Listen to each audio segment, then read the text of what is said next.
Alright, hello and welcome to another episode for MC Airsoft. I am Mark, and today we're going to be discussing whether you should buy an expensive gun or upgrade a cheaper gun. And it's kind of the premise of it, right? So getting into Airsoft, most of us start with a fairly inexpensive gun, whether that's a rifle, SMG, whatever the case is, pistol for those of you who like to play a little more indoors.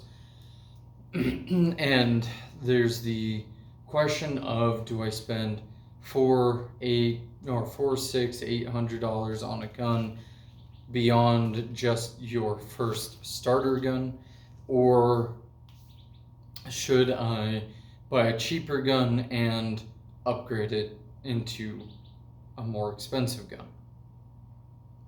Obviously, this doesn't really apply to the beginner unless you've been playing with rentals for a while or loaner equipment or whatever the case is, and you know you want to stay in Airsoft, so you're ready to drop a good amount of money on it.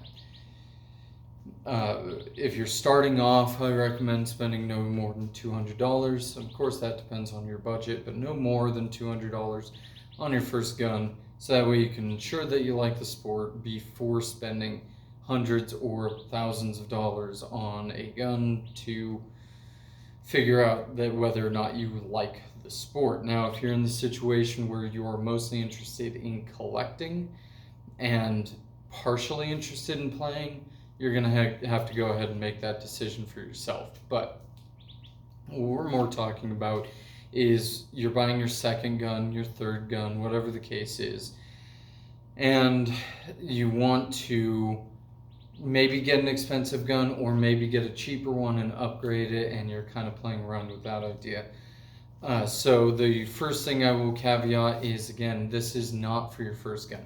You should have a gun that is reliable and stock as much as possible, right?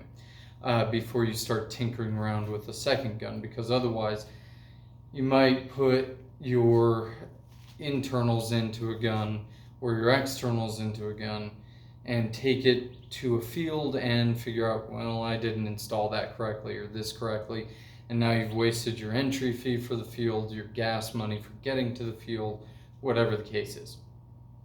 So this is specifically not talking about your first gun.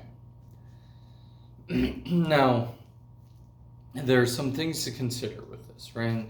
So let's take the 416 platform or 614, depending on the manufacturer, as an example. So you have two things to compare right away. One is price, or the first thing is price, right? Being whether or not you want to spend all of the money at once or over time. For a lot of us, it's going to be a lot easier to spend money over time, especially if you're just starting to get serious. You want to buy, your chest rig, your camis, your belt, your rig, your hydration source, your comms, all these other things that go into playing Airsoft, or can go into playing Airsoft. Of course, you can grab a cheap gun, throw mags in your pockets, and run with it, right? But generally speaking, once you're buying your second or third rifle, you're probably going to look to upgrade your gear as well.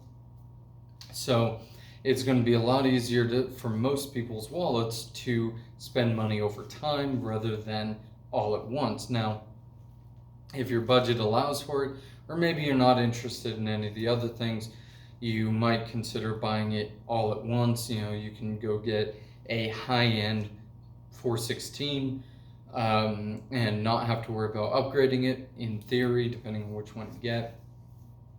You might be willing to spend that $400 to $600, somewhere in that range. If that's not in the budget right away, or like I said, maybe you're working on getting the rest of your gear together at the same time, it might be better off to go with something cheaper and build out from there. Another great example is this Mark 12 here, right? Now, I could have spent the money, which I believe was about $300, somewhere in that range, and gotten a nicer 416 with all the furniture I wanted and all that. right out the gate. Instead, what I opted to do is I started with a cheaper, it's still good quality, but cheaper M16A4, and then started swapping things out along the way. Primarily, I was focused on external upgrades because the gun shot pretty well out of the box.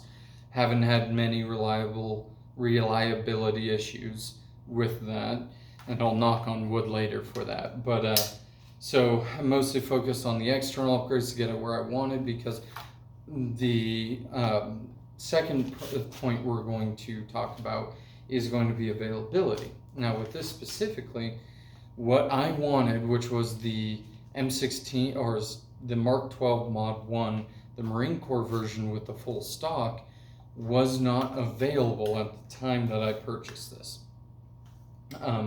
So I had the option of spending about the same amount of money and getting a Mark 12 and swapping the lower receiver and the stock over, which would have been in the long run more expensive, or getting an M16 platform, getting this rail system, which was about $50, the gas block, which was $7, and the muzzle brake, which was in the $30 range, plus the base gun itself, which was $189, I believe. Of course, all these are before taxes. So all in all, I spent about $280, which if I had gone and bought a higher end Mark 12, I would have spent at least in the $230 to $250 range, and then maybe had to switch out the gas block, because most of those are running the one with the flip up sight, or the bridge style gas block, and then so that would have been an extra charge on top of that. Swapped out the lower receiver, which would have been another $30 or so. Swapped out the stock, which would have been another probably $50 to $80, depending on what I wanted. But this ended up being a much less expensive option. But it comes down to availability, right? It is the idea of spending, make sure that doesn't fall. It is the idea of spending less on a base rifle so you can build it out to exactly what you wanted. Now this is a rifle I bought as a plan to build a Mark 18. The only things I'm going to have to do to this is I'm going to add a 1-inch extension to the barrel externally. All I'm going to do to this is add a 1-inch extension to the barrel to get it to that 11.5 ish inch range, and then I'm going to swap out the rail system.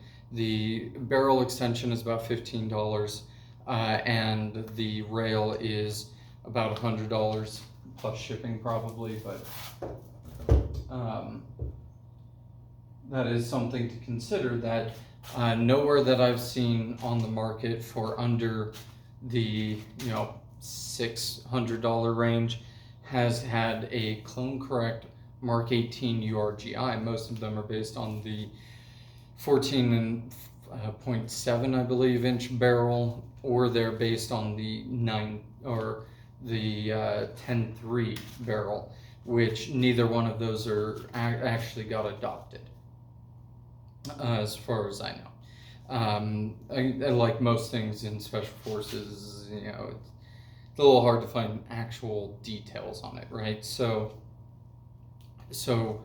by spending $200, I get a base rifle that's pretty solid. I've done a review on that one. It's really nice, but especially for that price point.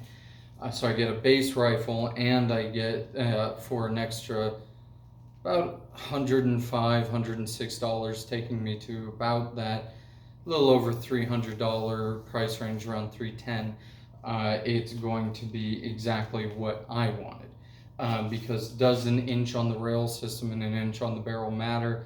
No, probably not, but it's going to matter to me.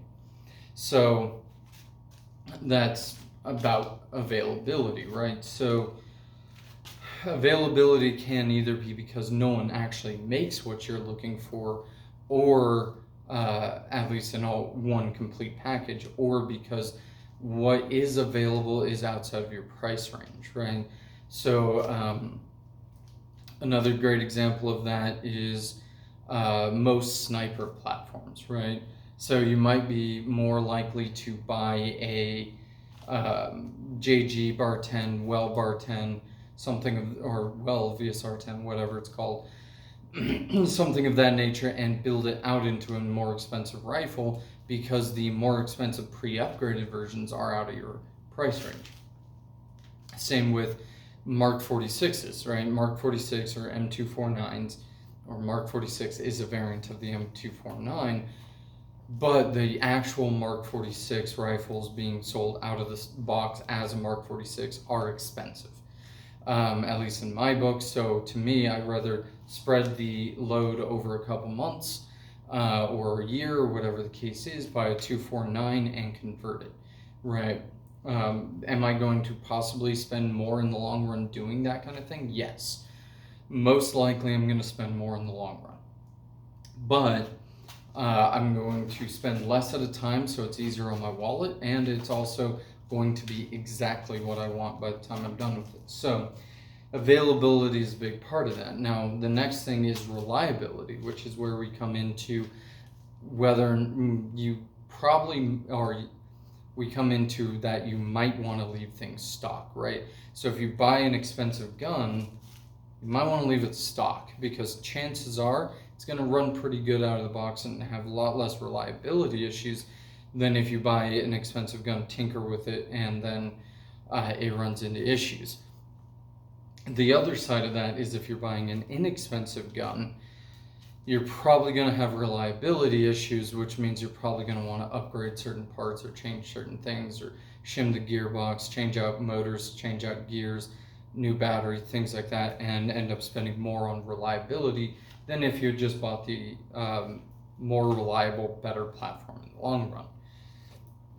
So that's a big thing to keep in mind as you're going through this and you're building out a rifle. So the last thing I want to hit on is general upgrades, and that's kind of where what I've said already kind of differs, and that's mostly going to be your hop up, your barrel, things like that, which you're most likely going to be replacing anyway, and they don't really affect too much. They're things that if you're already planning on replacing them, you might as well replace them out the gate, right? And you're probably, things like hop-up bucking, maybe the hop-up unit, barrel, those are probably things you're going to be replacing whether you buy a cheap gun or an expensive gun. So those are some things to consider. One last thing that I missed on my little list over here is availability of what you want internally, right? So, you might want to buy an MP5 and make it into a DSG build, right? I'm not completely sold on DSG, but a lot of people seem to like them. You might want to buy a M16 and have a MOSFET and run LiPo out of it, and that's great, but that's rarer to find on the market, right? Most people are moving away from M16 platforms because they're big compared to something like a Mark 18. So you might not be able to find a Mark 17 or Scar H or whatever fully built out as a DMR, so that might be something you have to build out internally as well, or externally, whatever the case is. So that's something to keep in mind as well, that the externals might be available, but the internals might not be available in the setup that you want. So you're going to have to upgrade it anyway. And from my personal experience, it's generally better, and this goes for pretty much everything I've said today, it is generally speaking better to start with a cheaper gun and upgrade it to what you want out of it. rather than buying a more expensive gun and then upgrading it as well. And of course, there are some exceptions to this, right?